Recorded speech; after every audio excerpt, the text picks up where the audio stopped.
Hello and welcome to my channel. Here we have a drawing of a couple of playful lion cubs done in charcoal on this yellowish sketching paper. Let's have a look. First the sketch, which I normally do with a graphite pencil, even though sometimes I can do it with a piece of vine charcoal. Anyway, this is going to be another vignette. I like these charcoal vignettes. And I kind of like this yellowish sketching paper. This is a Kohinoor Hardmouth sketching paper. And like I said, I'm going to place these two cubs in the middle, and I'm going to add a few more elements to the background. But I'll get to that later. After the initial sketch, I started putting in some darker areas with a medium charcoal pencil. And I'm using a pencil holder, even though my pencil here wasn't yet that short. Maybe I could have done without it. Anyway, I'm going to be using a medium and a soft charcoal pencil, and these are woodless charcoal pencils. So now I'm just going over my sketch, drawing some of the darker lines, and basically reinforcing some of the lines, and doing a little bit of initial shading. So one of the cubs is going to be playing on this tree trunk, and the other one is going to be pulling its tail. I am deliberately creating a slightly rough outline around the cub to imitate the appearance of the fur. And I'm going to do the same thing with the other one, and there's the other paw here visible behind the trunk. And now I'm going to start working on the trunk a little bit. I'm going to first shade the trunk a little bit, but at the same time I'm trying to create a slightly rough texture that'll be similar to the texture of a tree bark.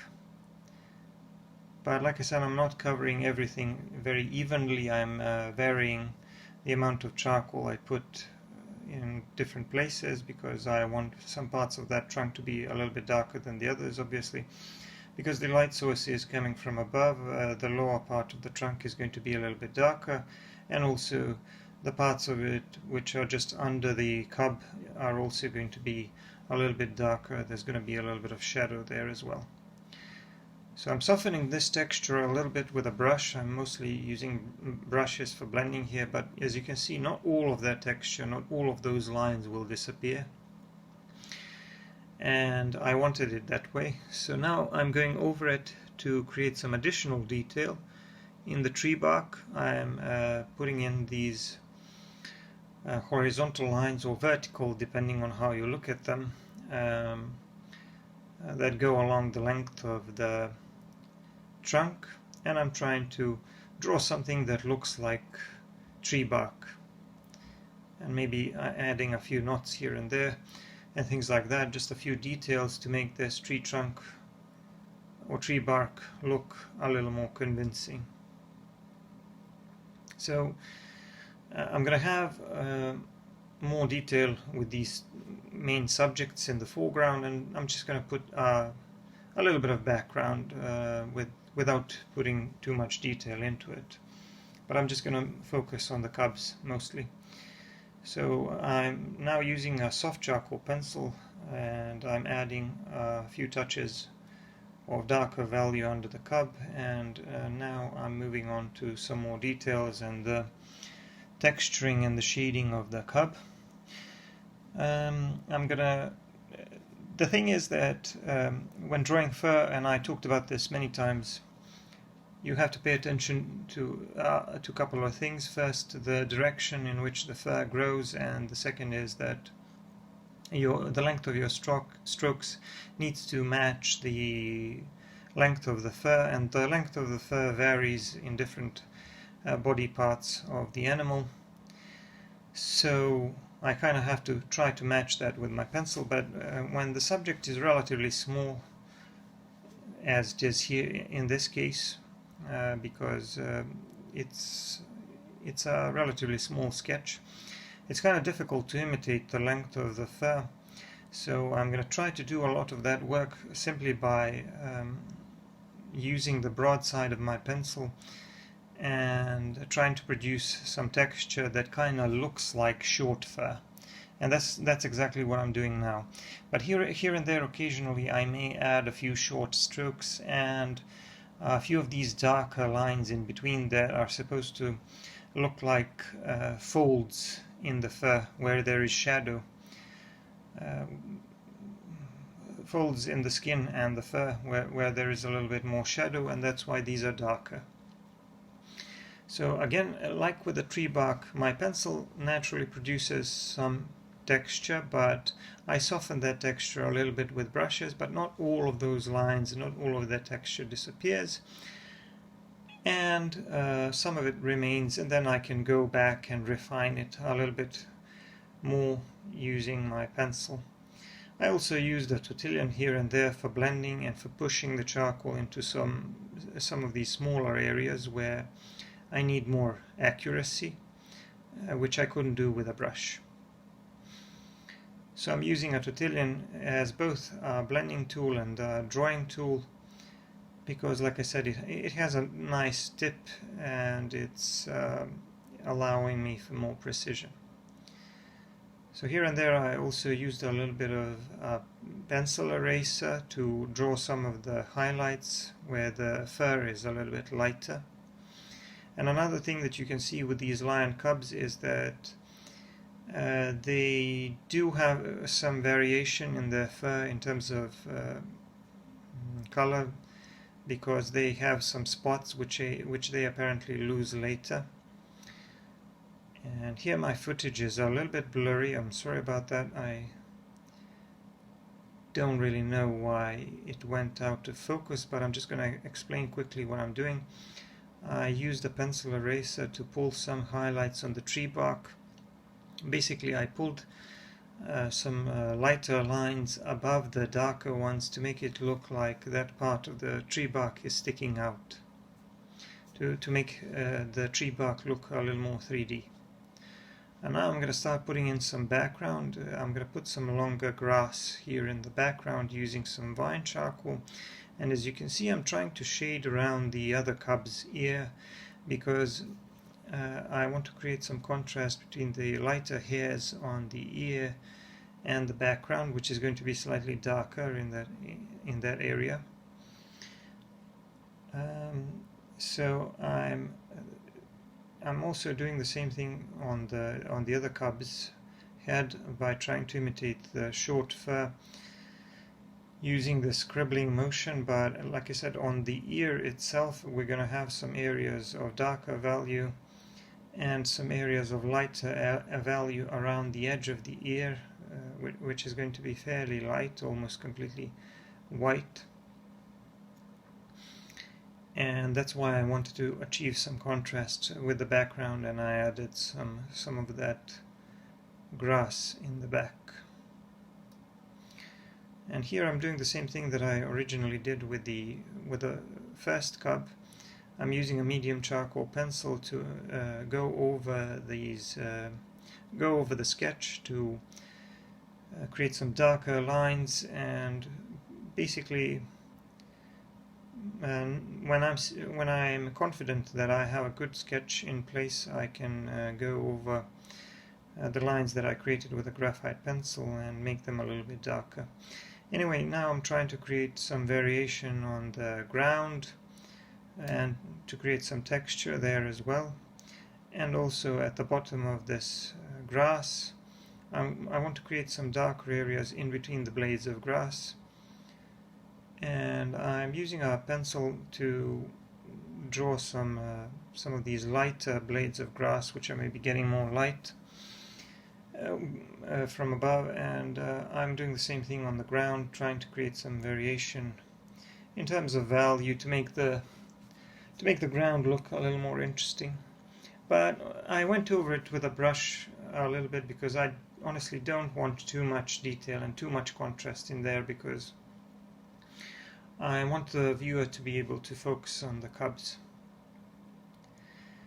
Now, I've talked about vignetting and creating vignettes many times before, and one of the reasons why I like this, especially with scenes like this, is because they're very loose and they allow you to create a composition according to your liking, and maybe take away or introduce some elements. These types of compositions, vignettes, make it a lot easier.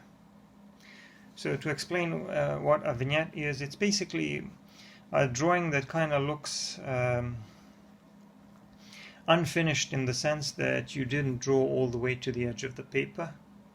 You kind of fade your drawing towards the edges, but at the same time vignettes can be very detailed, very complex drawings. They don't necessarily have to be sketches. So this isn't exactly a sketch, because as you can see, I've done a lot of shading and texturing and things like that. So this is a complex drawing. It's more like an illustration, that type of drawing. But I wanted to do some wildlife for a change. I like drawing wildlife. And I also like how charcoal combines with this yellowish Kohinoor paper. I kind of like the way it looks.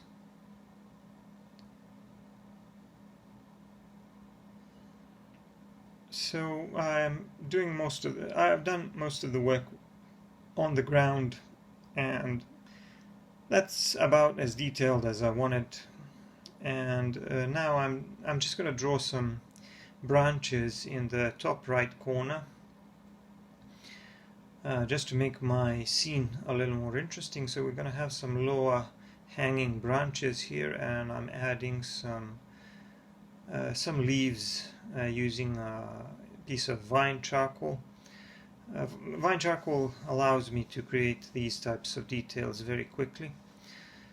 So I just made some modification to it. I wanted it to be a little bit lighter, and I wanted the foliage to be a little bit thicker, so I added a little more using that piece of vine charcoal. And here I also erased a few more blades of grass to make that grass in the background a little more interesting. And then I softened everything a little bit with a brush, just to avoid too much detail and contrast. And here I'm moving on to the other part of this tree trunk, basically adding in some more detail to draw this tree bark. And here in the foreground I'm going to draw some of these lighter blades of grass to make my vignette a little more interesting.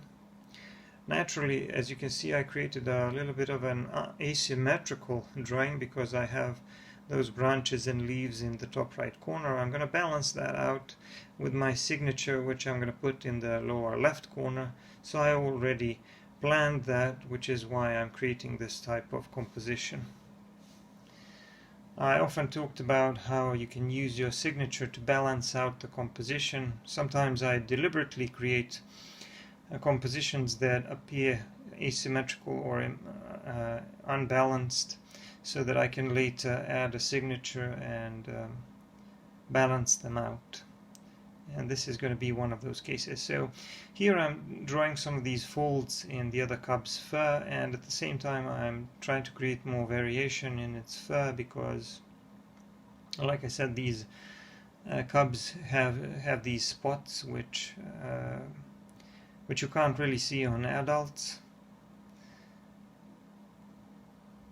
And here I'm adding just a little bit more value, because I thought that the other cub was a little bit too light in terms of value. I'm just also working on the edges, especially around some of the lighter parts, but and like I said, I added a little bit more value overall to make it a little bit darker, because it is in the shadow, because it's sitting under this tree, so I needed to make it a little bit darker. And naturally, as you can see, I also created an area of darker value under the cub as well to create some shadow there. So here I wasn't really sure what to do with this tip of the tail, so you will see that I kind of decided to draw some grass around it. And I also used a piece of paper towel to dab a little bit on those leaves and branches in the top right corner, because I wanted to make that a little bit lighter. And here, as you can see, I'm just putting down some finishing touches and adding maybe a few more of these spots, but the drawing is pretty much finished. I am going to sign it, like I said, here in the lower left corner, so that we have a more balanced composition.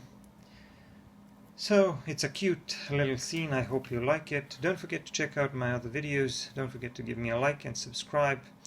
Thank you for watching, and I'll see you in the next video. Bye for now.